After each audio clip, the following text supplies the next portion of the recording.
اسی طرح امام مسلم بیان کرتے ہیں، کون؟ اپنی کتاب الصحیح میں، اور کتاب فضائل الصحابہ، باب فضائل اہل بیت النبی صلی اللہ علیہ وسلم، اہل بیت رسول کے فضائل پر جو چپٹر ہے صحیح مسلم کا، اور حدیث نمبر 2424، حدیث نمبر صحیح مسلم کا کیا ہے؟ اور امام ابن ابی شیبہ، یہ بھی مسلم اور بخاری رحمہم اللہ دونوں کے استاد ہیں، امام ابن ابی شیبہ، انہوں نے المصنف میں بیان کیا، اور حدیث نمبر 36102، حدیث نمبر کیا ہے؟ امام احمد بن حنبل نے فضائل صحابہ میں بیان کیا، حدیث نمبر 1149، امام اسحاق بن راہویہ نے المسند میں حدیث نمبر 1271، امام حاکم نے مستدرک میں بیان کیا اور حدیث نمبر 4707، امام بیہقی نے بیان کیا سنن الکبریٰ میں، طبری نے بیان کیا، اور کئی محدثین مفسرین سیرت نگاروں نے بیان کیا اس کو۔ جب یہ آیت مبارکہ اتری، انما یرید اللہ لیذھب عنکم الرجس اہل البیت ویطہرکم تطہیرا، اے نبی کے اہل بیت، اللہ یہی چاہتا ہے کہ تم سے ہر طرح کے رجس کو دور کر دے، ہر طرح کے رجس کو، اور تمہیں اتنا پاک کرے کہ طہارت اور پاکیزگی کی حد ہو جائے، طہارت اور پاکیزگی کی۔ جب یہ آیت مبارکہ اتری تو خود حضرت عائشہ صدیقہ رضی اللہ تعالی عنہ وہ بیان کرتی، خرج النبی صلی اللہ علیہ وآلہ وسلم غداة وعلیہ مرط مرحل من شعر اسود، یہ خود حضرت عائشہ صدیقہ کا بیان ہے کہ آقا علیہ السلام آیت تطہیر اہل بیت کی طہارت پر جو آیت اتری، اس کے نازل ہونے کے بعد حضور تشریف لائے، اور آقا نے چادر اوڑھی ہوئی تھی جو سیاہ رنگ کی تھی، کالے رنگ کی چادر تھی۔ کس رنگ کی بولیے؟ کالے اون کی، کالے دھاگے کی بنی ہوئی، اور اس پر کجاووں کے نشان تھے، اونٹ کا کجاوا ہوتا ہے نا جس پر بیٹھتے ہیں، ان کی پینٹنگز تھیں، ان کے نشانات تھے، جس کو آج کل چیک والی شرٹس یا چیک والا کپڑا کہتے ہیں، تو کجاووں کے نشان تھے اور کالے رنگ کی چادر تھی۔ کس رنگ کی بولیے؟ آقا علیہ السلام اس چادر کو اوڑھ کر باہر تشریف لائے، فجاء الحسن بن علی فادخلہ، تو آقا علیہ السلام نے امام حسن علیہ السلام کو بلایا، وہ جب آئے تو حضور نے انہیں چادر میں داخل فرما دیا۔ ثم جاء الحسین فدخل معه، پھر امام حسین آئے تو ان کو بھی اپنی اسی کالے رنگ کی چادر میں داخل فرما لیا۔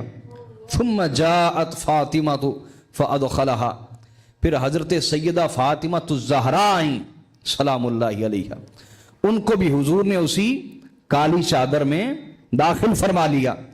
ثم جاء علی فادخلہ، پھر حضرت مولا علی المرتضیٰ آئے تو ان کو بھی حضور نے اسی کالے رنگ کی چادر میں داخل فرما لیا۔ داخل فرما کر حضور نے کہا، اللہم ہؤلاء اہلی، اے اللہ یہ میرے اہل بیت ہیں، یہ میرے، وہ چادر حضور کی چادر، اس میں خود بھی شامل ہے، آقا خود بھی، اور باقی 4 افراد حضرت مولا علی المرتضیٰ، سیدہ زہرا، حسنین کریمین علیہم السلام اجمعین جمع ہے، یہ 5 تن اس چادر کے نیچے، اور فرمایا اللہم ہؤلاء اہلی، اے اللہ یہ میرے اہل بیت ہیں، اپنی چادر میں لیا اور چادر میں لے کے فرمایا یا اللہ یہ میرے اہل بیت ہیں۔ یہ کہنے کے بعد تلاوت کی، انما یرید اللہ لیذھب عنکم الرجس اہل البیت ویطہرکم تطہیرا، اہل بیت اللہ یہی چاہتا ہے تم سے ہر طرح کے رجس کو اللہ دور کر دے، اور تمہیں اتنا پاک کرے کہ طہارت کی بھی حد ہو جائے، انتہا کر دے تم پر طہارتوں کی، اتنا تمہیں پاک کرے۔ اور ضمناً یہ بات چل پڑی، اس پہ میں خطاب کروں گا انشاءاللہ، میرے بہت سارے خطابات ہیں آیت تطہیر کی تفسیر پہ، آپ یوٹیوب پہ سنا کریں، جو اہل محبت ہیں سنا بھی کریں اور سنایا بھی کریں۔ روزانہ یوٹیوب سے ایک خطاب لیا، اس کو 30-35 منٹ سنا، یہ ایک صحبت ہے روزانہ کی، ٹھیک ہے؟ اس کی تفسیر پہ میرے بہت سارے خطابات ہیں، سننے والے ہیں، اور اس میں بے شمار قیمتی نکات ہیں، نکتے ہیں جو آپ کو کسی کتاب سے نہیں ملیں گے، کسی خطاب سے نہیں ملیں گے، ایسے اس میں قیمتی نکتے ہیں، وہ سنیے گا۔ تو یہاں سمجھا دوں کہ اللہ نے فرمایا بے شک اہل بیت، اللہ یہی چاہتا ہے کہ تم سے ہر طرح کے رجس کو دور کر دیں۔ یہ رجس کیا ہے؟ بعض لوگ اس سے گندگی مراد لیتے ہیں، نہیں، اس سے مراد کوئی ظاہری غلاظت گندگی نہیں ہے، وہ تو ایک عام مسلمان بھی پرہیز کرتا ہے، اپنے کپڑے گندے نہیں کرتا، اپنا بدن ناپاک ہونے دیتا نہیں ہے۔ تو اہل بیت کے متعلق یہ کہنا کہ ظاہری طور پر کوئی غلاظت گندگی دور ہو گئی، تو یہ تو عام مومن بھی کرتا ہے۔ ان کی شان کا پہلو اس میں کیا ہوا؟ یہ بات سمجھنے والی، توجہ ہے، سمجھنے والی بات ہے۔ رجس کا ایک معنی صرف بیان کرنے لگا۔ رجس کہتے ہیں شیطان کو، نہیں سمجھ آئی؟ رجس کس کو کہتے ہیں بولیے؟ شیطان کو۔ کس کو کہتے ہیں؟ تو اللہ نے فرمایا اے اہل بیت، اللہ یہ چاہتا ہے کہ شیطان کوئی گدی سے پکڑ کر تم سے دور کر دے، شیطان کوئی دور کر دے۔ شیطان کوئی بولیے، مجھے اور آپ کو حکم ہے شیطان سے دور رہیں، لیکن اہل بیت مصطفیٰ کی شان یہ ہے کہ خدا کہہ رہا ہے کہ میں نے شیطان کو ہی پکڑ کے آپ سے دور کر دیا ہے۔ یہ کوئی چھوٹی بات ہے نہیں، سنیے اس کو، آپ کو سمجھ آئے گی۔ نبی علیہ الصلوۃ والسلام رات کے وقت قبرستان سے نکلے تو حضور کی ایک زوجہ ساتھ ہیں، زوجہ مطہرہ رسول اللہ کی ساتھ ہیں۔ تو دو انصاری صحابی گزرے، انہوں نے آقا علیہ الصلوۃ والسلام کو سلام کیا، حضور نے جواب دیا، آگے چل پڑے۔ تھوڑا سا آگے گئے تو حضور نے فرمایا ٹھہرو، ادھر آؤ۔ جی یا رسول اللہ۔ آپ نے فرمایا یہ عورت میری بیوی ہے، یہ عورت میری۔ انہوں نے کہا یا رسول اللہ، ہم آپ پر بدگمانی کر سکتے ہیں، ہم آپ کے متعلق برا سوچ سکتے ہیں کہ آپ کسی اجنبی عورت کے ساتھ جا رہے ہیں۔ یا رسول اللہ، کیا ہم آپ کے متعلق بھی شک اور بدگمانی کا شکار ہوں گے؟ تو آقا علیہ الصلوۃ والسلام نے فرمایا یاد رکھو، شیطان انسان کے جسم میں اسی طرح دوڑتا ہے جیسے خون دوڑتا ہے۔ خون جس طرح دوڑتا ہے اس طرح شیطان وسوسہ اندازی کرتا ہے انسان کی عقل میں، دماغ میں، استاد کے متعلق، شیخ سے متعلق، پیغمبر سے متعلق بھی کر دے گا۔ تو فرمایا اس لیے میں نے چاہا کہ جو چیز تمہارے ذہن میں شیطان نے بعد میں ڈالنی ہے میں اس کا جواب دے دوں کہ یہ عورت اجنبی نہیں، یہ میری بیوی ہے، میری زوجہ ہے۔ تو عام ہر شخص کا معاملہ یہ ہے کہ شیطان اس کی رگوں میں ایسے دوڑ رہا ہے جیسے خون دوڑ رہا ہے، لیکن جب معاملہ آتا ہے اہل بیت مصطفیٰ کا، اس گھرانے کی بات آتی ہے جس گھر سے پوری امت کو اسلام ملا ہے، جس گھر سے ایمان ملا ہے، جس گھر سے ہدایت کا چشمہ پھوٹا ہے، اور کہیں اس چشمے کے ذریعے سے نہریں جاری ہیں، اسی چشمے سے کسی طرف دریا جاری ہیں، اسی چشمے سے کسی طرف ندیاں جاری ہیں، ہر طرف جتنی بھی سیرابی ہے ایمان کی وہ اہل بیت مصطفیٰ کے گھر کا صدقہ ہے۔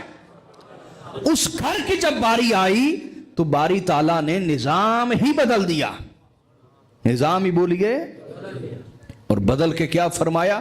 لِيُذْهِبَ عَنْكُمُ الرِّجْسَ۔ اہل بیت مصطفیٰ یہ عام لوگوں کا معاملہ ہے کہ شیطان ان کی رگوں میں اس طرح دوڑتا ہے جیسے خون دوڑتا ہے، اور تمہاری شان یہ ہے کہ میں نے شیطان کو ہی تم سے دور کر دیا ہے، شیطان کو ہی تم سے۔ ارے بھائی کبیرہ گناہ کون کرواتا ہے؟ بولیے نا، صغیرہ گناہ کون کرواتا ہے؟ وسوسہ اندازی کون کرتا ہے؟ الذی یوسوس فی صدور الناس من الجنۃ، یہ شیطان کی طرف سے یہ سب کچھ بولیے۔ تو جن ہستیوں کو شیطان سے ہی دور کر دیا گیا ہو، اور نہ صرف شیطان دور کر کے معاملہ ختم کیا گیا ہو بلکہ اس کے بعد فرمایا گیا وَيُطَهِّرَكُمْ تَطْهِيرًا، شیطان تم سے دور کر دیا. شیطان تم سے بولیے نہیں، شاید آپ نقطے کو نہیں پہنچے، میں آسان کرتا ہوں. جب اللہ نے فرمایا لِيُذْهِبَ عَنْكُمُ الرِّجْسَ، تم سے شیطان کو دور کر دیا، تو اہل بیت پاک تو ادھر ہی ہو گئے. پاک تو بولیے بھئی، جب شیطان کو دور کر دیا گیا پیچھے کیا ہے؟ طہارت ہی طہارت. پیچھے کیا بولیے؟ قرآن سمجھا رہا ہوں نا، یہ کسی عام کا کلام نہیں، اللہ کا کلام. لِيُذْهِبَ عَنْكُمُ الرِّجْسَ، یہاں تک مضمون سمجھیں. رجس دور ہو گیا، شیطان تم سے دور ہو گیا، وسوسہ اندازی دور ہو گئی، گناہ دور ہو گیا، خطا دور ہو گئی، شر دور ہو گیا. جب یہ سب کچھ دور ہو گیا تو پیچھے کیا رہا؟ طہارت. کیا رہی بولیے؟ پاکیزگی، صالحیت، خیر ہی خیر، یہی باقی رہا نا. سمجھ آ رہی ہے بات یا نہیں آ رہی؟ جاگ کے بیٹھیے ذرا. جب اللہ نے فرمایا لِيُذْهِبَ عَنْكُمُ الرِّجْسَ، اللہ نے تم سے رجس دور کر دیا، تو وہ تو ادھر ہی دور ہو گیا. اور اہل بیت تو اسی مقام پہ ہی پاک ہو گئے. کیا ہو گئے بولیے؟ الگ سے کیوں فرمایا وَيُطَهِّرَكُمْ تَطْهِيرًا؟ کیوں بھئی، سمجھ آ رہی ہے بات یا نہیں؟ الگ سے کیوں فرمایا وَيُطَهِّرَكُمْ؟ بعد میں کیوں فرما دیا الگ سے وَيُطَهِّرَكُمْ؟ پاک تو پہلے ہی ہو گئے. ہاں یہ بات واضح ہے، اعلان خدا ہے. پاک تو لِيُذْهِبَ عَنْكُمُ الرِّجْسَ، یہ کہنے سے ہی ہو گئے. یہ جو بعد میں فرمایا وَيُطَهِّرَكُمْ تَطْهِيرًا، یہ اللہ نے طہارتوں پر طہارتیں عطا فرمائی، اور طہارتوں کا وہ عروج اور معراج عطا فرمائی کہ نہ کسی بشر کی عقل میں آ سکتا ہے، نہ کسی فلسفی کے فلسفے میں آ سکتا ہے. یہ وہ معراج طہارت ہے جو اللہ نے اہل بیت مصطفیٰ کو عطا فرمائی. علی و فاطمہ و حسن و حسین کو، پنجتن پاک کو، جنہیں ہم پنجتن پاک کہتے ہیں، یہ لفظ ہمارا ایجاد شدہ نہیں ہے، یہ لفظ رسول اللہ کا دیا ہوا، اصحاب رسول کا دیا ہوا. میں آگے سنا دیتا ہوں روایت. پنجتن پاک کو اللہ نے وہ طہارتیں عطا فرمائیں کہ جہاں طہارتوں کی معراج ہے. طہارتوں کی بولیے. اور میں سنا بھی دیتا ہوں، یہ آگے جامع ترمذی پڑھ لیں، سنن نسائی پڑھ لیں، حاکم کو پڑھ لیں، سب نے یہی بیان کیا. ایک بات کر کے موضوع کے اوپر آ جاتے ہیں. حضرت ابو سعید خدری فرماتے ہیں، حدیث کو امام طبرانی نے المعجم الاوسط میں بیان کیا اور حدیث نمبر 3456، اور المعجم الصغیر میں بھی ہے اور وہاں حدیث نمبر 375. ابن حبان نے، خطیب بغدادی نے، امام طبری نے اس کو بیان کیا. حضرت ابو سعید خدری فرماتے ہیں فی قولہ تعالی انما یرید اللہ لیذھب عنکم الرجس اہل البیت. حضرت ابو سعید خدری یہ جلیل القدر صحابی رسول ہیں، انہوں نے فرمایا کہ یہ جو آیت تطہیر ہے نزلت فی خمسہ، یہ 5 لوگوں کے حق میں نازل ہوئی. کتنے لوگ بولیے؟ نزلت فی خمسہ، یہ 5 لوگوں کے حق میں، جنہیں وہ 5 وجود، وہ 5 تن وجود جنہیں پاک کر دیا گیا، یہ ان کے حق میں نازل ہوئی. کون کون سے؟ کافی رسول اللہ وعلی جن وفاطمہ والحسن والحسین. کہا پہلے اللہ کے رسول، دوسرے مولا علی، تیسرے حضرت فاطمہ الزہرا، چوتھے امام حسن اور 5ویں امام حسین. ان 5 کے حق میں آیت تطہیر نازل ہوئی، اور یہ وہ 5 وجود ہیں، 5 تن ہیں جنہیں اللہ نے پاک کر دیا ہے.